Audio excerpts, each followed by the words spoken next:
Unit 5, we'll be talking about positive guidance techniques and strategies for coping with challenging situations. This is a little bit more of a darker unit just because we talk about basically all the negatives of parenting, if that makes sense. We talk about like discipline issues, how to properly discipline your child, how to keep them safe, that kind of stuff. And then we also talk about children going through some hard things that they would have to, how you as the parent can help guide them through that. And then we're also going to talk about child safety and that kind of stuff. And so we talk a little bit about childhood injuries that can lead to extensive damage or even death and that kind of stuff. So this is not the most like joyous unit that we go through, but it is super important information. So I hope that you're able to get something out of it so that when you do either become a parent or you're surround yourself with children, that you are able to take care of them properly. So first day, I'm going to go through day 1 and day 2 in this particular lesson. So we'll be talking about appropriate guidance techniques and parenting styles first. And then we'll also be going through, I think it's children dealing with difficult situations. I think, I'm not 100% sure, but I am going to go through 2 days in this particular video lesson. So we're going to start out with day 1, which is appropriate guidance techniques and parenting styles. And to start off, I have a deep love for Ryan Reynolds as a parent. I think his humor alone, he's very sarcastic, he's very funny. He's the kind of humor that I'm usually drawn to. And he tweets about parenting quite often because he has 2 little kids.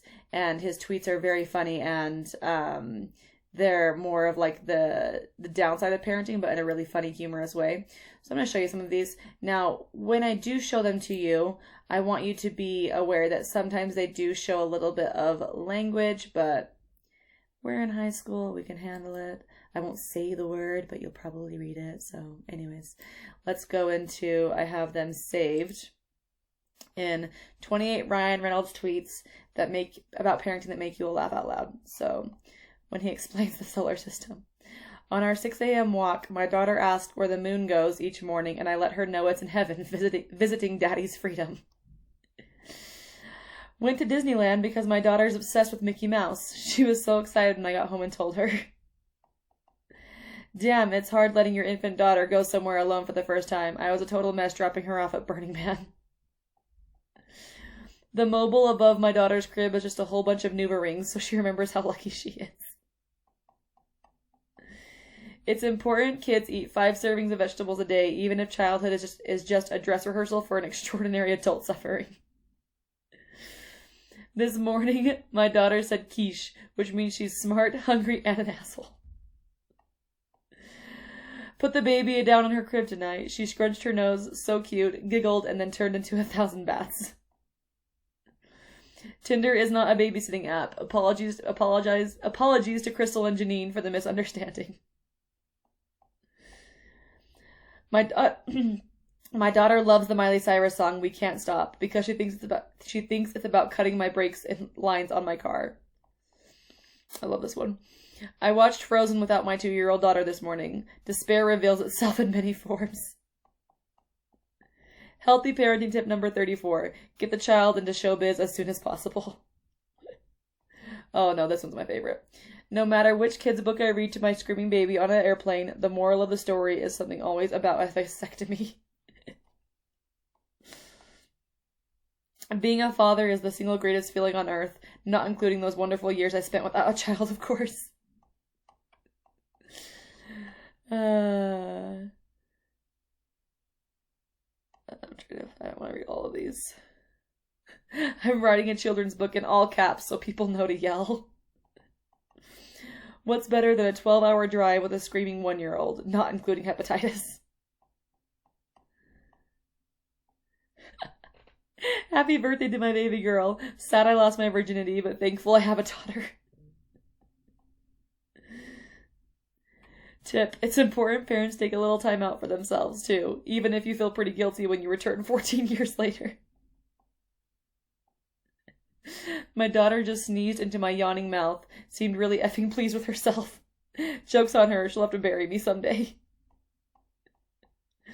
After this morning's diaper, my daughter finally earned a teardrop tattoo on her face.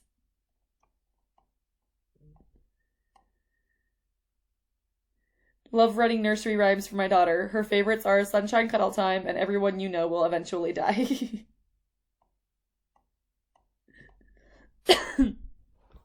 I'd walk through fire for my daughter. Well, not fire because it's dangerous, but a super humid room, but not too humid because of my hair.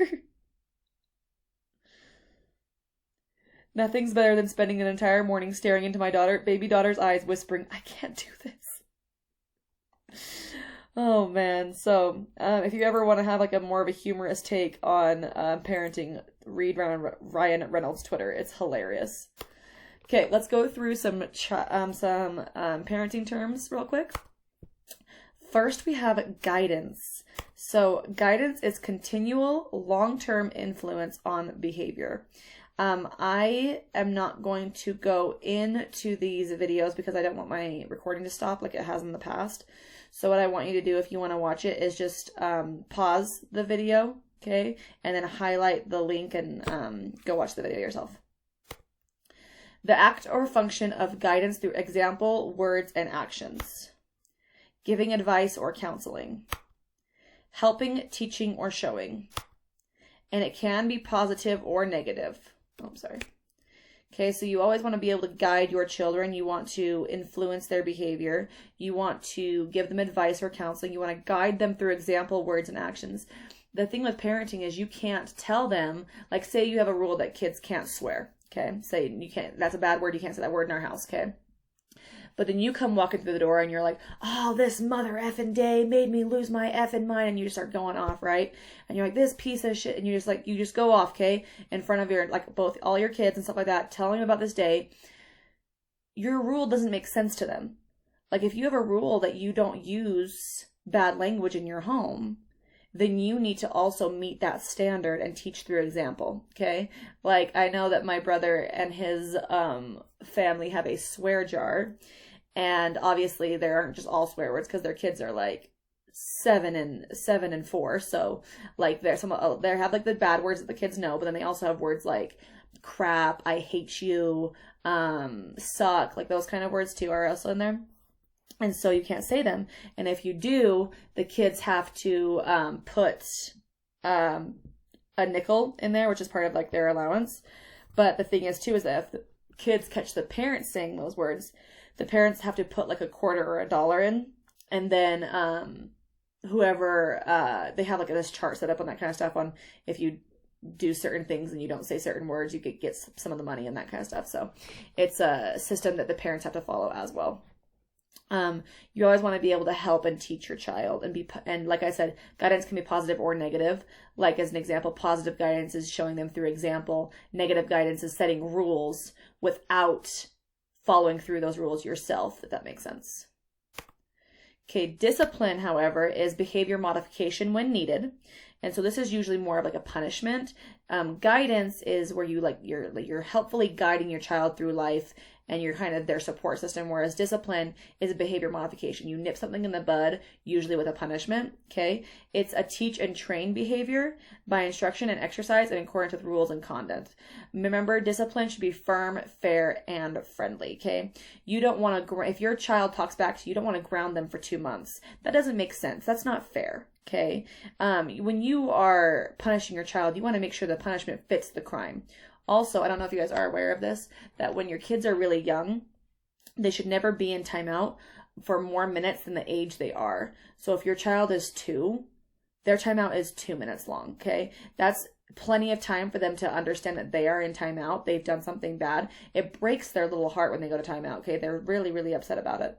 And so 2 minutes is plenty of time for them to like understand that what they did was wrong. They went to timeout and now they've said sorry and they can come out, that kind of stuff. And then also remember, discipline does have to be firm. Like it's not like a cakewalk. You want it to be like a punishment that makes them like uncomfortable or makes them sad, but that's a bad word. Makes them think about their actions, that kind of stuff, okay? You don't want it to be super easy to the point where it doesn't mean anything to them. Punishment is a penalty inflicted for wrongdoing, crime, or offense. Physical or verbal attacks might teach obedience to authority out of fear, but not self-control, which enhances self-respect. That's the problem, where if you parent by fear, so if you parent by like physical or verbal attacks, like you physically punish your child, or you verbally punish, so you yell at them, you make them feel dumb, you make them feel stupid, that kind of stuff. It definitely teaches obedience because the child's now scared of you. So they will obey you, but they're only obeying you out of fear. They're not obeying you out of like self-control and learning boundaries and then learning like where they stand, that kind of stuff. So it's not a good thing. It may restrain a child temporarily, but it does not teach self-discipline. And it demeans the child and negatively affects the relationship. Okay, so punishment versus discipline and guidance techniques. We're talking about both of them and which one feels the most appropriate for parenting. Self-discipline is the overall goal of guidance and discipline. It is the ability for the child or person to direct their own behavior and not be directed upon.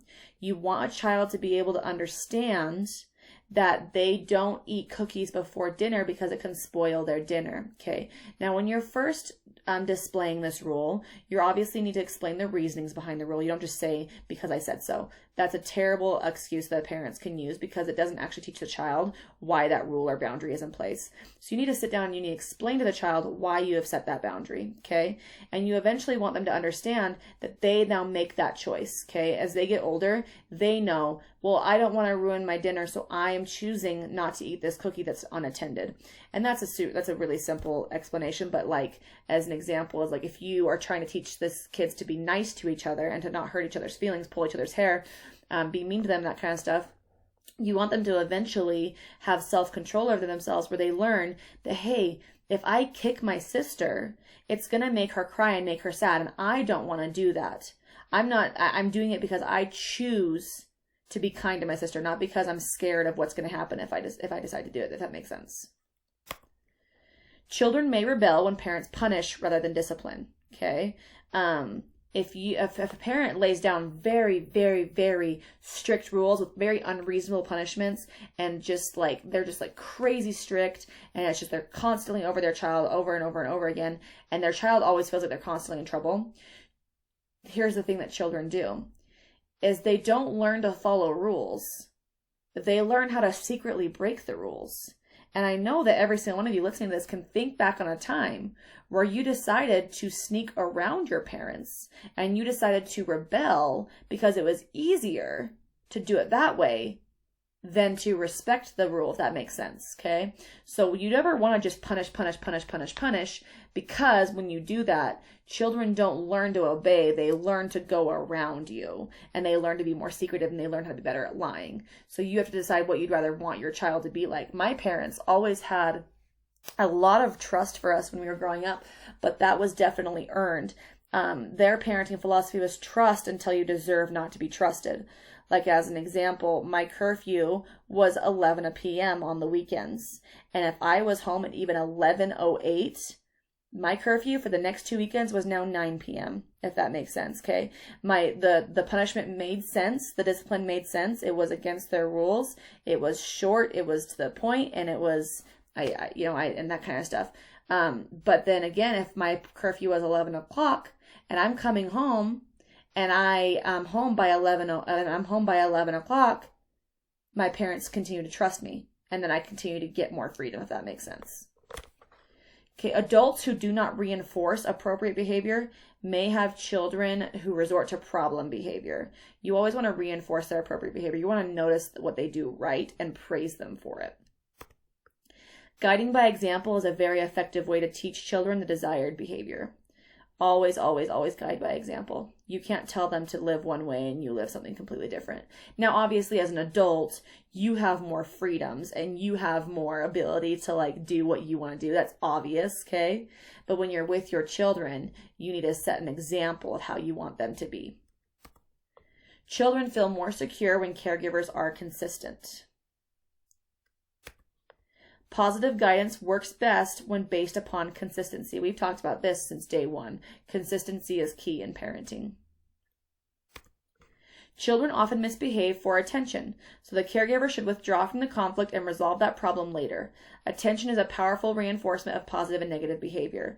Like, children will always, they'll often act out because they want you to get angry. They feel like they're being ignored. They feel like there's other things that are more important, and they really just want you to react, if that makes sense.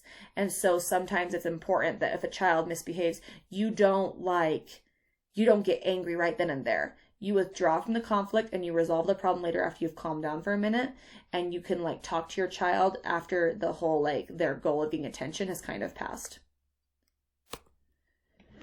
Respond to aggressive behavior in non-aggressive ways. This one's very important. Okay, when I'm responding to a 2-year-old having a temper tantrum, if the caregiver remains calm and non-aggressive, then the situation becomes de-escalated and can be resolved quicker.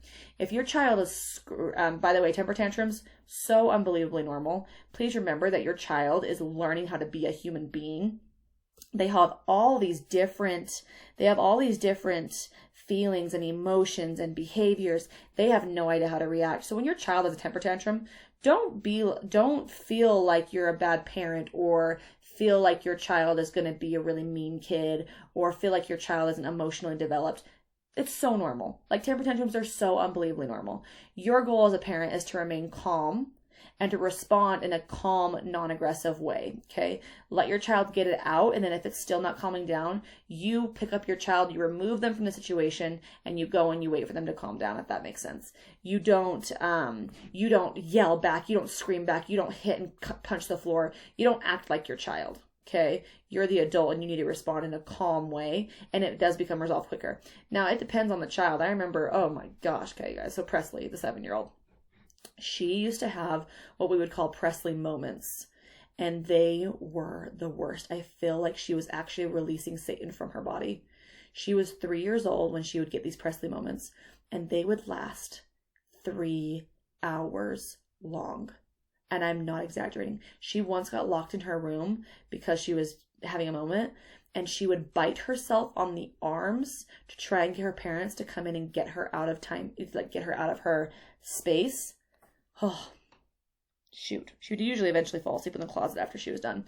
But her parents knew that they couldn't like respond with anger, and they couldn't respond with like them acting the exact same way. So what they would do is they put a lock on the outside of her bedroom door that only they could reach. It was like one of those high door locks, and they would lock her in her room until she was able to calm down and be able to come out and act more appropriately.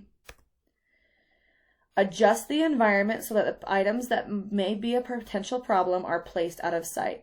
Basically baby proofing. I have a few funny clips on the bottom on those links. I think they're all Friends clips. I think maybe one might be from Baby Mama. I can't remember.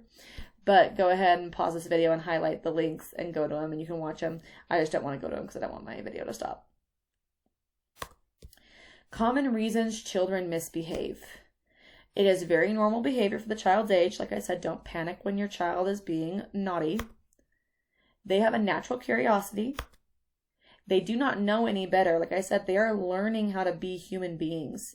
All these emotions, all of these feelings, all of these reactions to how situations are, like, it takes a long time for kids to learn how to act appropriately. They want to get attention. They want to get power. They do it for a revenge. Kids do this all the time. If they're mad at you, they'll throw something. They'll have a freak out moment. They'll hit you. They'll kick you. They'll scream. They'll say something mean. They do that all the time. They are feeling inadequate or incapable, and they feel the need to belong. So I just wanted to show you these funny pictures about children when they are left alone and they get into things they're not supposed to get into. So have a child, they said. It'll be beautiful, they said. These two children ripped open a beanbag chair. This child got into some flour. This child got into baby lotion. This child got into the Hershey chocolate syrup. This child, I think that's baby lotion as well. This child found a small hole in the couch and went to town. This child got into their parents' office space. This child get with the flour. Do not keep your flour in reach for those children. This is baby powder. Oh my gosh, I can't imagine having to clean that mess up. And obviously the infamous coloring and drawing on a wall. Every kid does it at some point. Okay, so why should you set limits as the parent? Setting limits with kids means setting a guideline for behavior, even when there's not an official household rule. Limits should benefit the child. So state your limits clearly and firmly, and discuss limits in advance. Use consequences as a form of discipline when rules are broken. Give your child explanations for your limits and then listen to what they have to say about it. It's always, you'll always be a more successful parent with a more successful relationship with your child if you always explain things and they make sure they understand. So natural consequences versus logical consequences. First, you have natural consequences, and these occur without interference by letting nature just take its course. The child can see the results of his or her behavior choices, and this consequence can be used this consequence cannot be used if it will cause harm to the child, others' property, or if the consequences are too far in the future, or the behavior can't be tolerated. So, like as an example, one that's appropriate is you tell your child to wear their raincoat outside, they just choose not to. The natural consequence is they get soaking wet and they might get cold. Okay? Now, a dangerous natural consequence that would not be good to use is you tell your child not to walk in the fire or walk by the fire, like if you have a campfire, and then you just let them fall in the fire. That would be bad. That would be an example of consequences that can cause harm and that cannot be used for that particular purpose. These need to be safe consequences where you allow your child to learn the natural consequence of making a choice without it causing injury to them. Logical consequences occurs when interference from the caregiver and should be relevant to the misbehavior. A child is, let's see, an example. A child is misusing the television remote. They're hitting it against the wall. They're kicking it around, that kind of stuff. And so you remove the remote and they can no longer watch the TV since they don't have the remote. It should be short and not imposed in anger, and it provides opportunities for the child to learn from the behavior and or decision. As an example, yesterday my sister was watching all 5 children in our family. She had 2 babies. She had a 4-month-old, a 6-month-old, almost 3-year-old, a 4-year-old, and a 7-year-old. Okay, that's who she was babysitting yesterday. Lots of kids going around, okay? And I was downstairs working, and I could hear that she was getting frustrated with Shane because Shane would not listen. Like, he would not listen to her, and he was running away from her, and she couldn't, chase after him because she had a baby in her arms and that kind of stuff. So I walked upstairs, I grabbed Shane, I put him down in the basement with me, and I sat him in his chair, and I said, you are sitting here until you calm down, and you're ready to say sorry, okay? And so he sat there quietly, and he screamed for a minute at me and that kind of stuff. I just ignored it. I completely ignored it. I was not giving him the attention. And then as he was calming down, he started to be more quiet. I said, are you ready to talk about it? And then he said, yes. And I said, why weren't you listening? He was like, well, because I was being bad. And I was like, why are you being bad? I don't know. And I was like, okay, well, now you have a choice. You can sit in this chair, and you can stay down here and watch Missa work. They call me Missa. Or you can go upstairs, and you can apologize to Mandy, and you can keep playing with your cousins. He said, I want to go and apologize and play with my cousins. I said, okay. We walked upstairs. He said, I'm sorry, Mandy, for not listening. She said, it's okay. He went on and went playing. That's a logical consequence. He was removed from his friends. He was removed from his playing toys because he was not listening. And then as soon as he was ready to make that change, he was able to go back and play. Guidelines for using positive guidance techniques. Use positive statements. Clearly state what the child is expected to do instead of telling them what not to do. So as an example, walk in the house versus don't run in the house. If you say walk in the house, this now means that they are not allowed to rollerblade in the house. They're not allowed to scooter in the house. They're not allowed to run in the house. They're not allowed to do that kind of stuff because you're clearly saying, I expect you to walk in the house. Okay. If you say don't run in the house, that means the only thing they don't have to do is run. They can they can jump off the walls, they can kick the walls, they can go crazy, they can spin in circles, they can skip, they can hop, they can jump, they can ride a scooter, they can ride a bike, they can rollerblade. All that, the possibilities are endless. You have to tell them what you clearly expect them to do, not what not to do. When giving directions, get down on the child's eye level to talk with them. Don't ever talk above your child. It makes you seem very intimidating and scary. If you crouch down and you talk to them face to face, eye to eye, it makes them feel like you're treating them with respect and you're trying to teach them instead of trying to bully them. To encourage a child to complete a task, tell them what needs to be done in short and simple steps, 2 to 3 max, and then go and help them get started. So like as an example, you can say, I need you to go clean your room, okay? And then if their room's super messy, they'll go in there and they just get super overwhelmed. And they're like, well, I don't know what to do. And so they'll just start playing with their toys, or they'll just sit there and not do anything because they have no idea how to get started and they have no idea where to go. So what you say is, okay, child, I'm going to use Presley as an example. Presley, go in and clean all your toys up off the floor and put it in your toy box. Okay, that's step number 1. Step number 2, straighten your pillows on your bed. Okay? Step number 3, put your clothes in the dirty hamper. Now she knows exactly where to start. Start with her toys, then go to her bed, then end with her clothes. She knows those 3 steps, and that's what she's going to do to clean her room. And then if they're having a hard time, go and help them, obviously. You're their parent. You're there to help them and guide them. Redirection is substituting unacceptable or dangerous behavior for acceptable behavior by helping the child to pay attention or to focus on something else that is equally or more appealing. Children up to 2 years old can easily be distracted to change their behavior, like playing with a toy instead of an electrical outlet.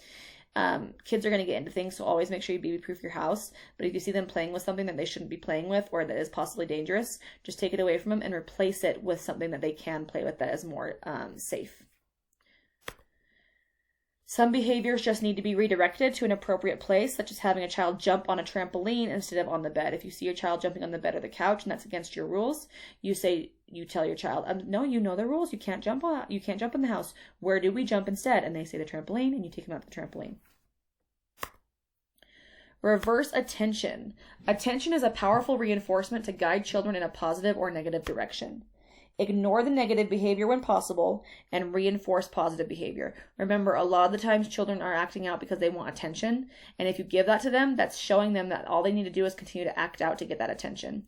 You want to ignore their bad behavior to the point where it's like they are not getting the attention they need. So as an example, like if you look at this picture, it clearly looks like they're trying to get out the door, but she's throwing a fit. Now, if your child is safe inside the house, my advice would be leave them in there, have them throw their temper tantrum. You will get in the car and you say, I will wait for you in the car until you're ready. And then I'm sure no more than 5 minutes, that kid's going to realize that they aren't going anywhere and their parents not coming in to help them, and they're not coming in to give them that attention they want. So they're going to go in the car, if that makes sense. Positive reinforcement is a great motivator, and it modifies behavior. Always limit a child's choices. Give children opportunities to make choices within the caregiver's limits. Like how I told you my story with Shane. His choice was to stay in the chair and be quiet and watch me work. Or he had a choice to go upstairs, apologize, and keep playing. Limit the number of options provided and be careful of the choices you give by making sure that you can really stand by that. You can't say, all right, child, you now have the choice to sit in timeout, or you can come and make brownies with me. And then they say, oh, brownies. And then you realize you don't have anything to make brownies with. Okay. Never give them an option that you cannot deliver on. When children can make their own choices, even if it's within your limits, they not only get practice in making decisions, but they feel in control of the situation and are more willing to do what is asked. Always give your child choices. It makes them feel responsible. It makes them feel like they are in control. And that's important for children to feel like. You can always have a time away or a cool down area.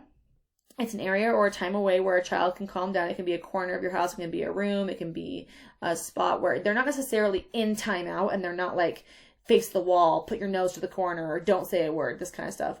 This is more like go in there, read a book, draw a picture, play with a sand pit, that kind of stuff. It's a time where they can think and they can calm down, where they're not necessarily being punished. They're just being removed from a situation that could be potentially unsatisfactory. Praise and encourage for the child's positive actions is a better motivator than punishment. Children act better when they know what they are doing right and what is expected of them. Okay, now let's go into parenting types and styles. You first have your authoritarian parent. These are the classic parents that are constantly all up in your grill constantly, and they are always yelling at you. You always feel like you're in trouble. You're always punished. You're never able to go do what you want to do. Like you have zero freedom, but you have tons of responsibility. And their classic answer is to whenever you question their authority is they say, because I said so, that's why. Or because I'm the adult, you're the child. It's never actually a real explanation. So it's limits without freedom. And it's a bad way to parent. Then you have your permissive parenting, and this is freedom without limits. The child can do whatever they want, whenever they want, to whoever they want. They never get in trouble. They never get reprimanded. They never are guided. They are in control 100% of the way. And what happens is the child now controls the parent. Okay? They're the ones in charge, and the parents tiptoe around that child instead of a child listening to their parents.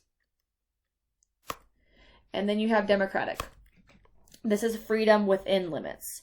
It's like trust until you can't be trusted. Or if you do your chores every week, you get a $5 allowance. If you don't do your chores, you don't get your $5 allowance. That kind of stuff. It's where you have freedoms, but those freedoms come with limits, if that makes sense. This is the best way to parent. And the most successful. Okay, this lesson did get a little bit